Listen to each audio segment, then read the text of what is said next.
Welcome to the Take the North podcast. I'm David Haugh from the Mully and Haugh Show on 670 The Score. Dan Wiederer from the Chicago Tribune covering the Bears.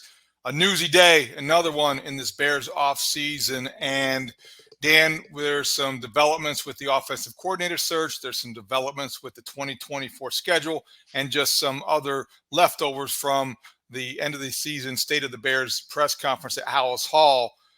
Where do you want to start? Yeah, as I was explaining to my family this morning, the developments never stop. That faucet, David, as you know, is always on. And so when you wake up a day after a season-ending press conference and the NFL has announced that the team that you cover is headed to London with a 6:03 a.m. news release, you say, oh boy, there's really no time to rest when you're on this beat. But obviously that's a development, David, that will shape where the Bears go. Usually those games are in mid-October, and hopefully your passport is renewed. We'll talk about all that stuff. We'll get to the implications. And, you know, around the NFL, it's been an unprecedented news cycle with Bill Belichick moving on from the Patriots, Pete Carroll being fired by the Seahawks. Oh, by the way, Nick Saban left Alabama in retirement too. So three of the greatest coaches of this generation now leaving their jobs. But we will focus on the Bears. As you said, the news release this morning, the Bears will play in London, and they don't know who they will play yet, but it will be a home game, and it will be something that they have done before. I know you've been there covering those games before. I remember covering one, has to be within the past decade. I think they played the Buccaneers that season, so it's been a while. But they played the Raiders over there. What does this do to the schedule, and did you see this coming? Because I thought at last look they were headed to Brazil. Yeah, so a couple things that are worth noting on this topic. Number one, I did know that they were going to be playing overseas somewhere and did sense that it was going to be London. There is a lot to kind of sift through here. This is the season where the NFC teams in the new 17-game schedule will play 9 home games. The AFC teams will play 8. And so when you work your way down the Bears list of home opponents, you see the Jacksonville Jaguars. The Jacksonville Jaguars are a bit of adopted franchise in London. And this past year, they did the whole 2 games in London, 1 road, one home, quote unquote, over there in London. And so I would not be shocked if that is a setup that the league goes for again, potentially keeping the Jaguars in London for 2 weeks and then having them host a game on their schedule and then travel to Tottenham Hotspur Stadium, the home away from home for the Chicago Bears. That's just a guess that I'm making here right now. The Brazil possibility there, I think that there was a sentiment that you never really want to be the first team to go to a new venue. You want them to work out the kinks. Sometimes that's field related, sometimes that's logistics related, but it's always good to let someone else be the guinea pig for new sites, new countries, new venues. And so the Bears will wind up in London. Did they announce? I know someone's going to Munich, correct? I think somebody is going to Munich. I don't recall which team is, but they're playing there. That was a priority for the league. And I believe it was the Vikings, Bears, and Jaguars that were selected for the London series this year. Okay. And you make a good point about Brazil, but you tell Cairo Santos that he's not going, because I think sounded like he was looking forward to that. Sure. Yeah, I'm sure. And one thing that I've learned over my time on the beat is that kickers don't have a lot of say in these kinds of things. And as much as our friend Robbie Gould tried to advance that for kickers in this league by trying to get as much say as they possibly could in an organization, it's still kind of up to the higher-ups to make those decisions and leave the kickers to get on the plane with their carry-on luggage. The Carolina Panthers are the team headed to Munich, and opponent to be named later. So that will be the game in Germany next year. So they're going to be treated to that expansion team essentially, because the Panthers are struggling, but American football is American football. So the Bears are headed to London. Adjust your schedules and your budgets accordingly if you plan to go. If you're a Bears fan, I don't know what kind of advantages season ticket holders might have, but it would be a cool trip. The Cubs played in London against the Cardinals last June in 2023. The Bears headed there in 2024. Chicago sports fan can have fun abroad.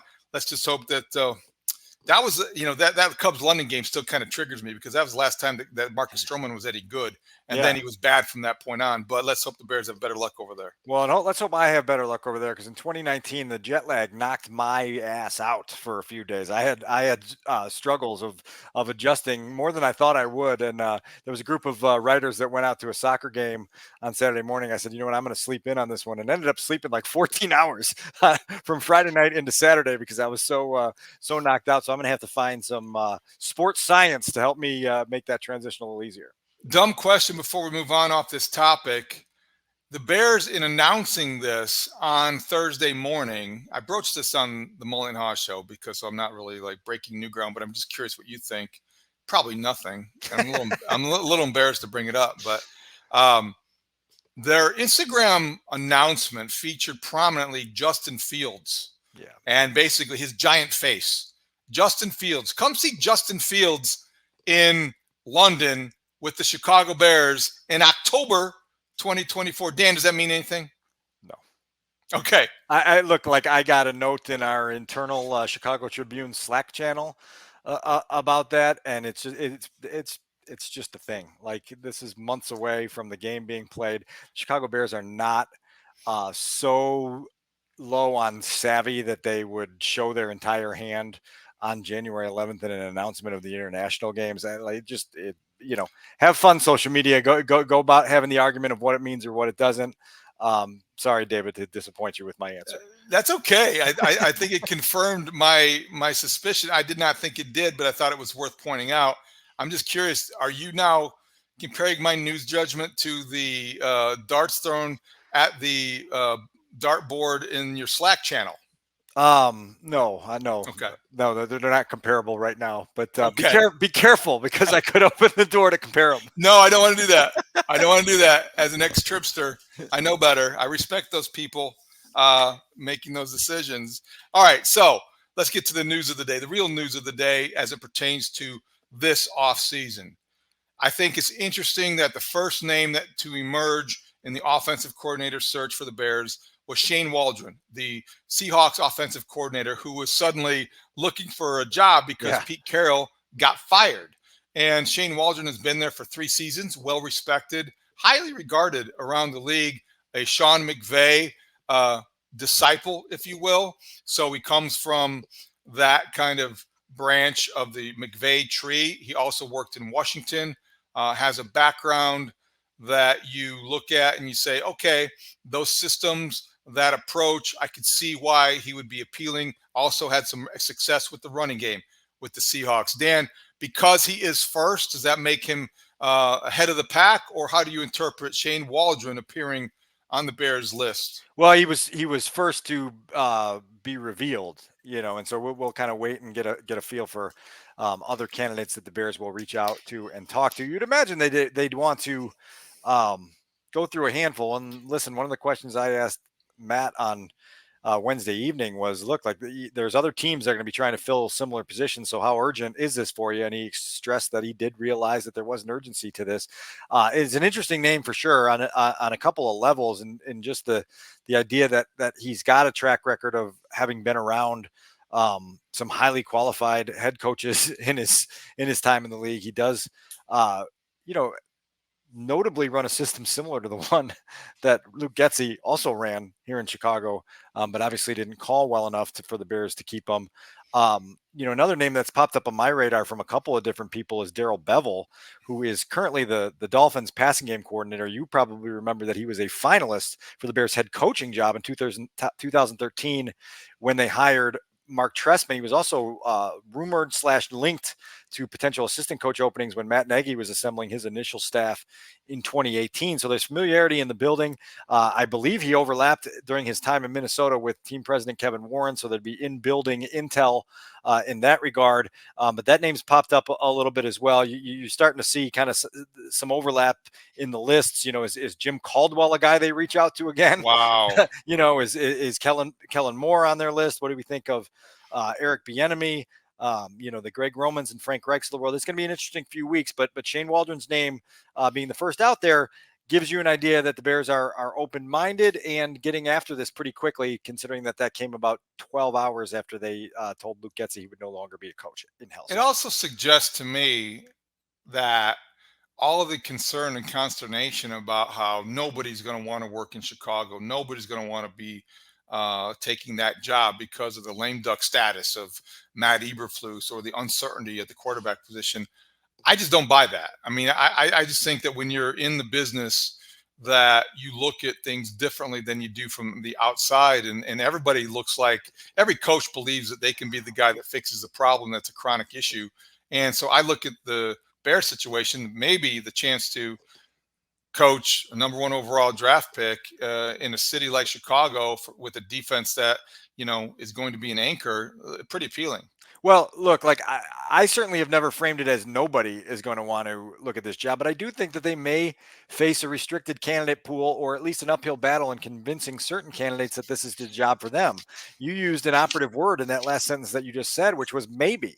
You may be able to coach a young quarterback draft prospect, or maybe they tell you you're going to have to try to reclaim the current guy, which again, as we've talked about previously, has less appeal to a lot of coaches in this league who might say, you know what, there's 2 other jobs open where I know they're drafting a quarterback and I can get on the ground floor and use that as my escalator in my career, rather than trying to use what you're proposing for it. And so there is complexity to that. Fair point. And there may be an impediment for certain candidates in that regard. As I kind of slept on everything that happened on Wednesday and woke up on Thursday, David, my thought was, it's easy to have knee-jerk reactions to all of this, and that's what the fan base and to a large extent, our audience is conditioned to do.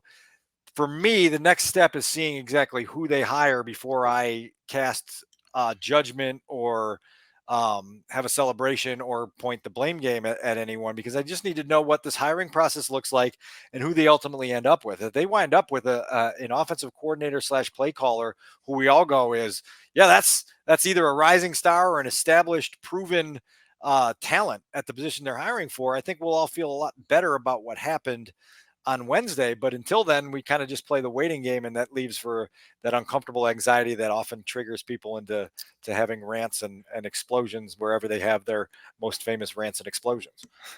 Is it unfair to think or to suggest that if you are a guy like Shane Waldon or the candidates you mentioned, established play callers with experience, is it unfair to suggest that they might look at the Bears situation and be curious and maybe even excited, unless the job description was to try to revive Justin Fields' career or to make him into a more polished NFL quarterback? Ask that again, just so I answer. I want to know. I want to know this, because my inclination is that if I'm Shane Waldon, and I'm probably going to be pursued because of my experience. He had some success in Seattle. The numbers this year weren't the greatest, but I think he's well respected. Helped unlock Geno Smith. Yeah. Yeah. So I think we agree that he probably is a candidate that would be, he's going to have some options, right? Sure. Yes, so if I'm Shane Waldon and I go to Halas Hall, let's say I Uber to Halas Hall, I get dropped off. If I'm going to tell my Uber driver to stay there until you hear from me. If I get into the interview and the first thing my first question is, okay, what quarterback am I calling plays for? If it's like, well, we want you to really rescue the career of Justin Fields or make him into a polished passer, I'm probably texting my Uber driver and saying, okay, I'll be right out in 5 minutes. If it's like, you're going to get a chance to call plays for the number 1 overall draft pick, a guy with a high ceiling who some talent evaluators think is the best quarterback in the draft in several years, I'm probably going to text my driver and say, okay, I'm going to be here for a while. I'll text you when I need a ride. My point is that, is that going to be an impediment? If they stick with Justin Fields, don't think I have to declare that during the interview, and would that keep people away? Okay, so there's a little bit here. First of all, Shane, I think Peter, a friend of the podcast, Peter at the Halas Hall Security Shack, is going to tell you to park the Uber down the block and maybe in the Abbott Lat nearby, because we can't just keep clogging traffic here in the main drive. So let's get that understood here. Yeah, kudos to Peter for the job that he does there. Honestly, one of the best employees they have there.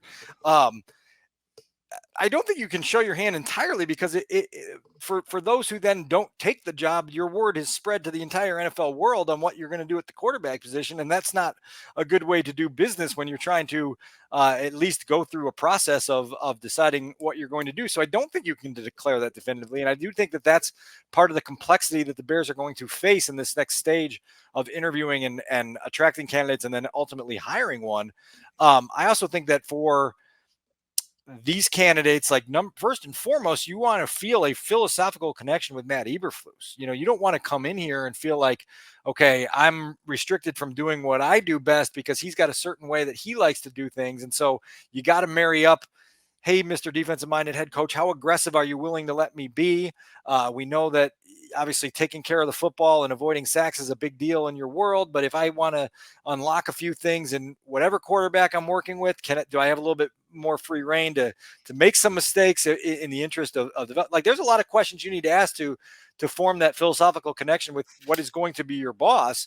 And then to the point that you just made, I think you are going to ask questions and try to get a feel on how the people in that building feel about Justin Fields, even if they're not going to declare, hey, yeah, we're launching him, we're trading him on April 3rd, no matter what. You're going to want to have a sense, and you can pick those things up in conversations. You can understand how they talk about that quarterback, what they feel about his current state of growth and where they see his potential going. That's all business that these coordinator candidates are going to have to sift through there, and they're going to have to keep their Uber drivers close.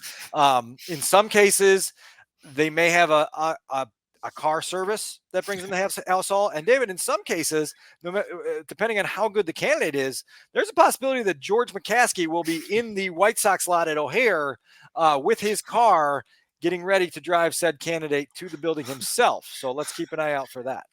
Would he be in long-term parking or short-term parking? Usually short term, yeah. Okay, I just didn't know it might save a couple dollars. Well, maybe you go down to the rental car lot and make them take the kiss and fly shuttle over there, and honestly, that's actually logistically a little bit easier. The AirTran, as an O'Hare veteran, yeah, finally up and running now after several years of being dormant. All right, it's just a quick question. So, a really stupid answer. Yeah, let's move on from the offensive coordinator search. We'll keep people posted as things develop.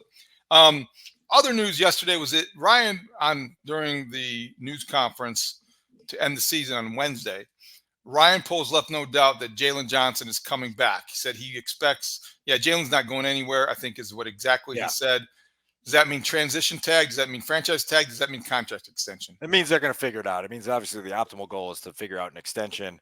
And the way I read it from Ryan there was, look, like Jaylen answered all the questions that he asked him to answer in 2023 when the negotiations stalled out and there was that whole trade exploration thing in late October, early November.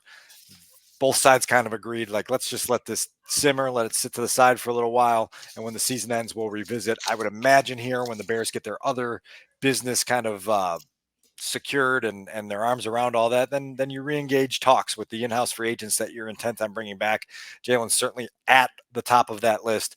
And you would hope that both sides could find a number and a length in a contract that would make everyone feel good. And then we would check that box and be on to other business, because there's certainly a shared feeling that they want to stay united. And that's the greatest starting point for any negotiation. I'll throw one more secondary question at you before we move on to the stadium issue. The question was posed to Ryan Poles about Eddie Jackson, and it's something that I think I probably have overlooked, maybe some other people have. He praised Eddie Jackson for not necessarily, he's not going to stand up there and say he's a great tackler, because he's not at the stage of his career. And he had some moments where that was exposed. He still plays the ball at times a little bit more passively, especially in the red zone for my liking. And I think that has shown. But Ryan Poles was pretty adamant that the connection between Jaquan Brisker's aggressiveness and Eddie Jackson's presence on the field is pretty tight. And I think that's an important thing to remember. Also, when you have young cornerbacks like a Tyreek Stevenson, like a Terrell Smith, where to line up and what defense you're playing is not something to overlook. So that value, almost as a coach on the field, and his experience can't be, I think, overlooked when determining what he's going to play for next year. If you want him back, maybe at a reduced rate, maybe he's not worth the money that he is owed. Maybe they can restructure something. I don't know, Dan, but I've got the sense that just like with Jaylen Johnson, somehow they may figure something out with Eddie Jackson that removes him from being a salary cap casualty and helps him return to be a part of this defense. Well, yeah, you make the operative point there, which is reduced rate, and that it certainly would have to be something where they come way down from where they are now with Eddie's current contract structure and try to keep him around here. Ryan praised Eddie first and foremost as a communicator on the back end and said that in kind of his full zoom out evaluation of the team and the defense, that he saw Eddie's presence as a communicator make a big difference in how comfortable Jaquan Brisker was playing beside him, and so that's notable because you got a young and emerging playmaker on the back end of your defense that plays better when he's got his right-hand man next to him. And so maybe a year from now, it's an easier decision because Jaquan Brisker has cleared that developmental hurdle and now just kind of can run the show himself. But the fact that chemistry and that cohesion has been there for 2 years and has worked out for Jaquan Brisker is something that they have to take into account. So I know Brad Biggs talked to Eddie late in the regular season about being open to coming back at a reduced rate. And Eddie said, this is the only place I've ever been. I don't really want to start over somewhere new in year 8. It would be great if we could figure something out. So that is one of those ones that particularly for a starter on a emerging defense, you want to try to find a way to make that work if at all possible. And I think, again, both sides seem interested in at least starting those conversations, and then we'll see where they head. Makes a lot of sense. The last news item before we get to the stadium discussion should mention that because the Bears draft where they are and because of the obsession with the receiver position, Marvin Harrison Jr. has declared for the 2024 draft. So it is official. He is not returning to Ohio State for all the NIL money that Columbus could raise. There is also NFL money that he's going to be able to cash in on, and he will cash in on in late April. I would imagine that he will get a contract signed pretty quickly after he is drafted, and off he goes in his NFL career. Is it an option for the Bears? Obviously, yes. That's certainly something they have to consider as they plot their course here. I don't see it being an option at number 1 for obvious reasons. You can trade that pick and get so much more. But if you trade that pick and you get down to 4 and you still got a decision to make, or, wherever it may be there, it's just certainly a guy you got to do your homework on and figure out how you feel about him and then make that decision when that day comes. So the most interesting thing that Kevin Warren said, unrelated to maybe the process of the decision that was made to keep Matt Eberflus and fire Luke Getsy, was in relation to the stadium project and the inclusion of Chicago as still a viable site. I don't know if it was just a leverage play. I don't know if it was more than a political statement, but he was very eager to answer those questions and address the situation and went out of his way to make sure that everybody knew how much he loved Chicago and how much that still was a possibility of building downtown. You're good at this because you must be in sports talk radio for a living, because you said that very well, and you didn't try to say something that you didn't know. I don't know. And that's the answer I'm giving people. I don't know. I don't know if this is leverage. I don't know how much this is rooted around Kevin's sort of think big, imaginative ambition that he has. I know that he likes to start with the grandest vision possible and then rein himself in from there with what realistic parameters are. I think there's a part of Kevin Warren that has a vision in his head of an iconic football stadium, sports and entertainment complex that is plopped right in the middle of downtown with that beautiful Chicago skyline as part of the shot that you see every single time a national television broadcast comes into town to show it. And I think there's an appeal to that. Now, we all know some of the logistical hurdles there. Where are you going to put that? What land are you going to use? How are you going to possibly make that work? How are you going to pay for it? How is it going to work within the structures there? You also own this 326-acre piece of property in Arlington Heights, which Kevin acknowledged on Wednesday evening, gives you more options because it's a big footprint. You can do more with it. So there's a lot to kind of sort through as the Bears make their way into what I think is probably a pretty critical, 4 to 6 month period here and making a decision. I think that this is certainly the calendar year where you're going to want to settle on location and then get those plans starting to move along because as Kevin himself said on Wednesday, in this market, in this industry, time is literally money when it comes to pushing these things off. But I do think that it was the strongest sentiments expressed since he took the job a year ago that the door was open for Chicago. I don't know if you read it the same way, because he said in multiple answers to multiple questions a similar statement that led you to believe, like, oh, this is more than just a negotiating ploy? I think so too. And I think it was the strongest because it was the latest. And here we are almost a year into the process. And I maybe naively thought that we would be further along in terms of arriving at a conclusion in terms of a site. And I thought that by now, at the end of the calendar year 2023, I thought that the Bears would have come to terms with Arlington Heights and begun to, begin the process of planning breaking ground and all the other things, clearing hurdles. Because as he said yesterday, 3 months or 36 months, 3 years from the time that you break ground, you're going to be playing football there.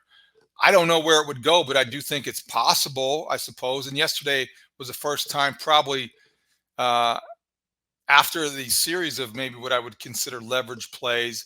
Yesterday was probably the first time I started to maybe seriously consider the possibility of it remaining in Chicago or building there. A lot of logistical hurdles to clear and a lot of reasons why I still remain in the best interest of the Bears to build at Arlington Heights if they're talking about profit only.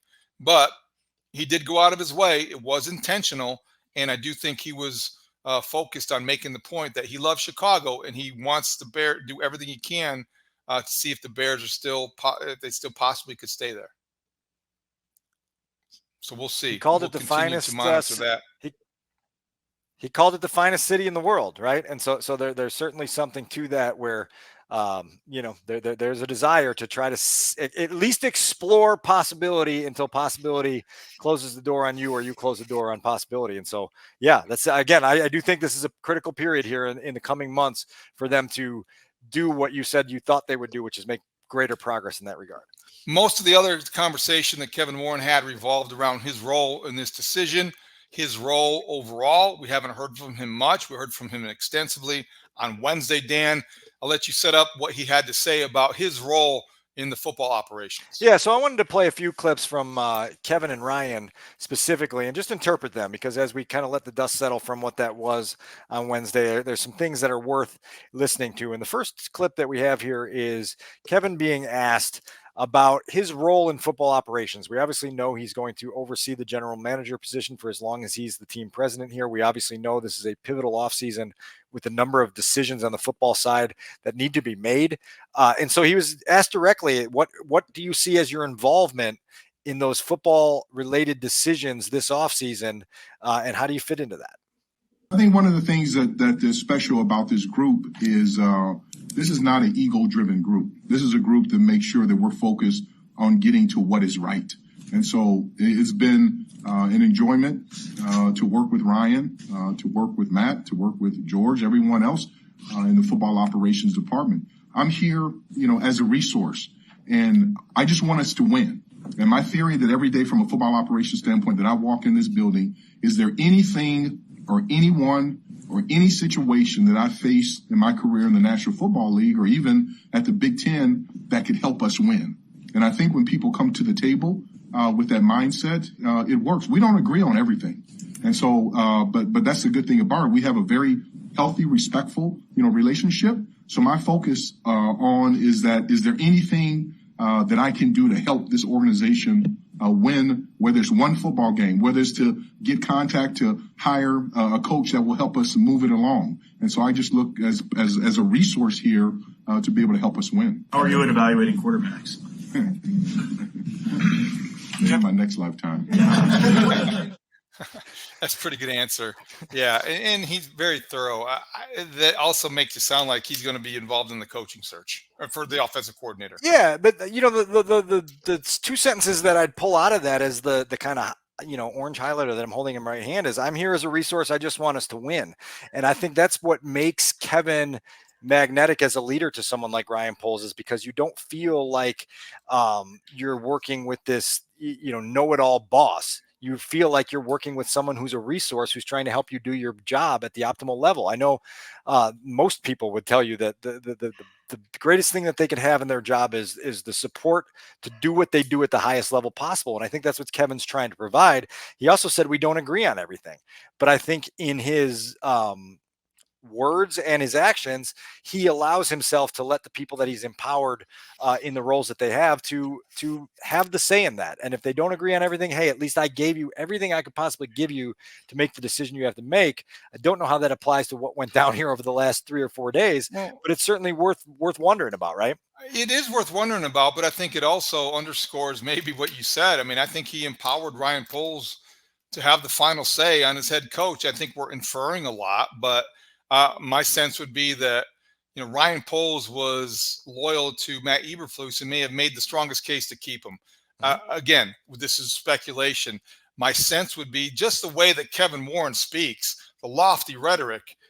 The results don't match the lofty rhetoric in this case in terms as it pertains to the head coach. So I think he already has empowered Ryan Poles to do his job, and he trusts him he trusts his judgment. And if he wants Matt Eberflus as a head coach, I think that he had to be consistent with that in terms of his relationship with Poles. So very easy transition here to our next topic, because part of Ryan Poles' job this offseason is to go and assess his quarterback situation and evaluate quarterbacks in the 2024 draft class. Obviously, this won't be the first time that Ryan's ever been a part of a process like this. Most notably in 2017, he was part of that Chiefs organization as the director of college scouting when they went and hit the jackpot, the holy grail with Patrick Mahomes. And so he knows what the homework process is in going through this quarterback vetting process. I asked him on Wednesday evening, David, these next 10, 12 weeks of this process, what does he envision being the most important parts of the homework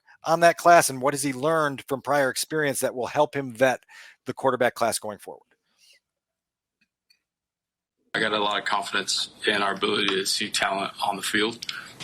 The human being, we got to figure out this, especially be a quarterback in this city. You got to have it right. You got to have toughness too. You got to have mental toughness. You got to be able to block things out. So really, I got to find out about the human beings. What are the key components of that? What will you do to learn wiring of all these guys? Spend time, reach out to the people that spent a lot of time with them over the years. And then I always feel like if you can sit down and look someone in the eyes and spend time with them, ask them the right questions, you can learn a lot. That was a portion of the press conference where he was talking about Caleb Williams. Everyone knew he was talking about Caleb Williams, but he never said the word Caleb Williams.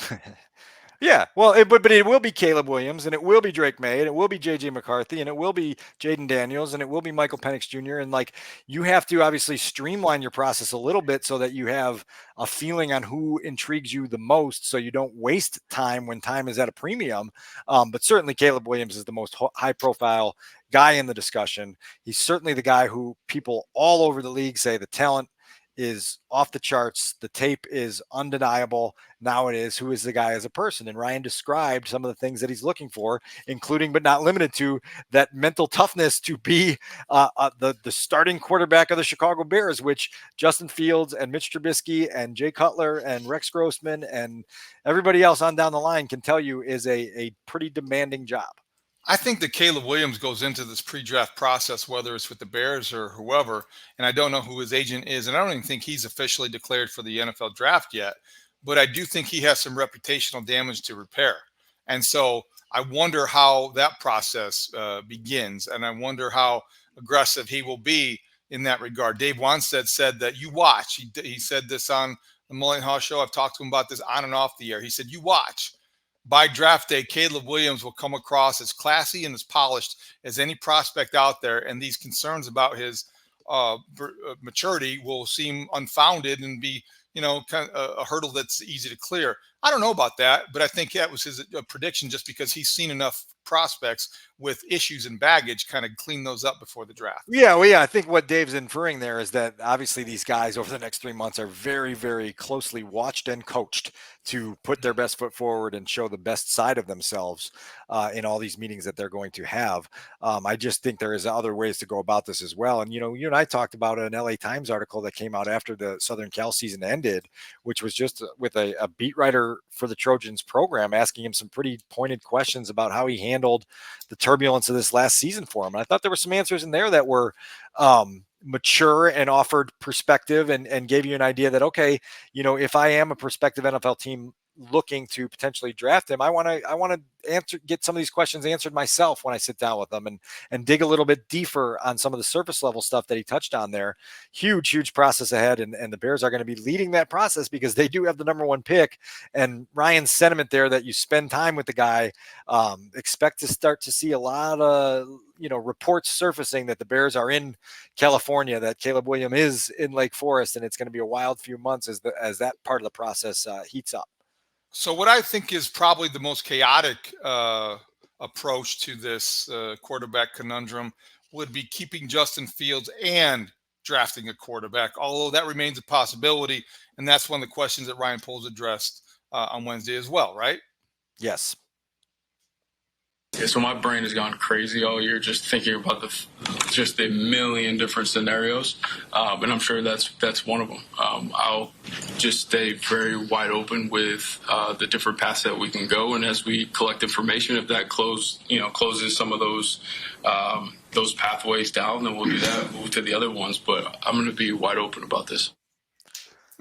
I'd be narrow about this. I'm with you. I mean, this is one of those ideas that's starting to gain a little bit of traction. And it just, for me, it's just like, it's a non-starter for me because I don't think the Bears have enough tent poles to hold up the big top, right? We're still recovering from Bagent mania. Okay. I mean, Chicago, it was 4 weeks, right? That was a month. It felt like a year. Chicago's not prepared for 2 first-round draft pick quarterbacks in the same locker room on the same depth chart. Both trying to prove themselves, yeah. It creates an unnecessary strain and a pressure. To Ryan's credit, he's going to keep his mind open. I think you and I are both in firm agreement that this is not something we would even start to think about, but don't be surprised if the Chicago Bears continue to leave that door open for the remainder of the next 3 months. So that's our biggest fear. But Ryan Poles was also asked about Chicago's biggest fear and the history of the Bears the last decade, where coaches have inherited quarterbacks. Quarterbacks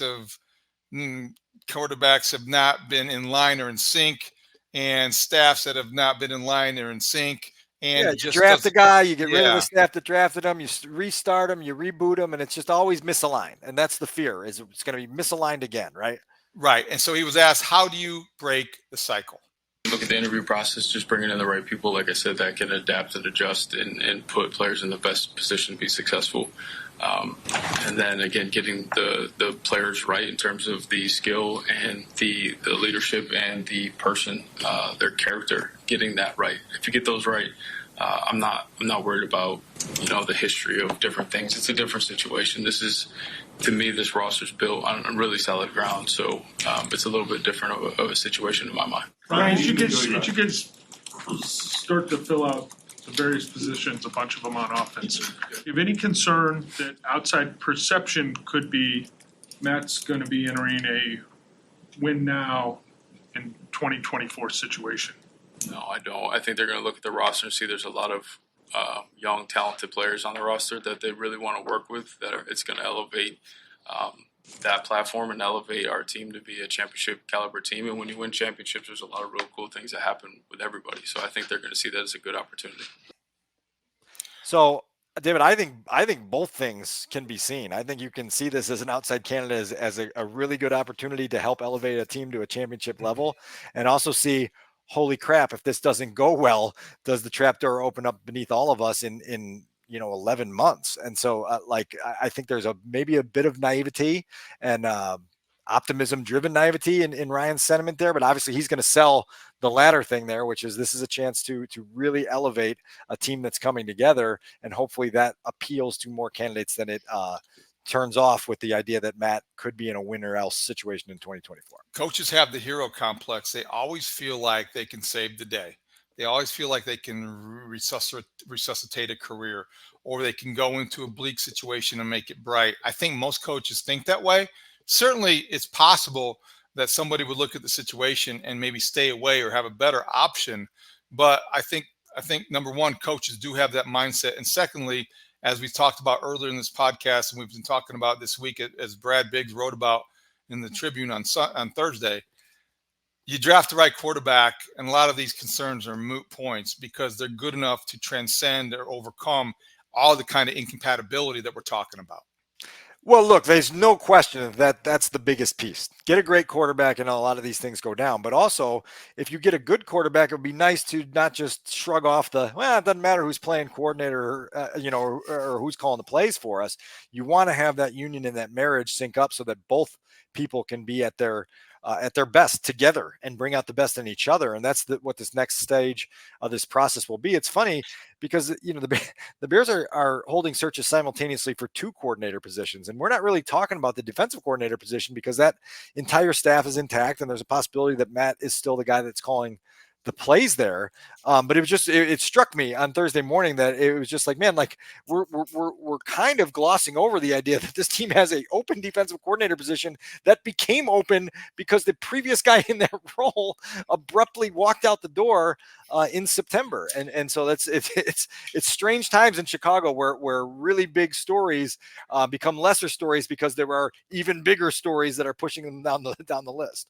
And I think people kind of look at the defensive coordinator role as one. It's in name only, ceremonial. Because it's ceremonial, and Matt Eberflus is going to call the signals, and plus everybody knows that the guy with the inside track on the job is Phil Snow. So if you see Phil Snow at Halas Hall, please just let me know, because I think he'll be secretly interviewing, and nobody will see him. He will be sliding in like he's the invisible man and sliding out the back door, and Phil Snow has as good of a shot as any to be the next defensive coordinator. So I did the homework assignment that you refused to do, which was rearrange the letters in Phil Snow's name. And I came up with who is LNP. Okay. So for the conspiracy theorists out there, that's the riddle. That's what you guys have to go. I'm going to put it on Twitter cryptically. As soon as we finish recording this podcast, I'm going to put out there who is LNP and see if people can figure out what we're going with there, and see maybe we'll come up with an answer. I like that, because until he is in the flesh, I think he is a figment of our imagination. All right, so we covered a lot of ground. Anything else we forgot, Dan? No, other than the fact that this is going to be a action-packed offseason, and it started Thursday with a bunch of news breaking the morning after a bunch of news broke, the day after a bunch of news broke. So get ready, because the developments are going to be nonstop and really, really exhilarating, right?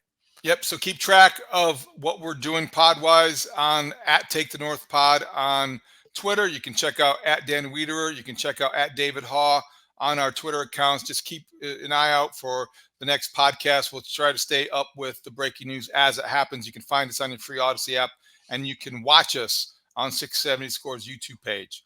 For Adam Studzinski, for Dan Wiederer, I'm David Haugh. Thank you for listening to the Take the North podcast. Great talk. See you out there.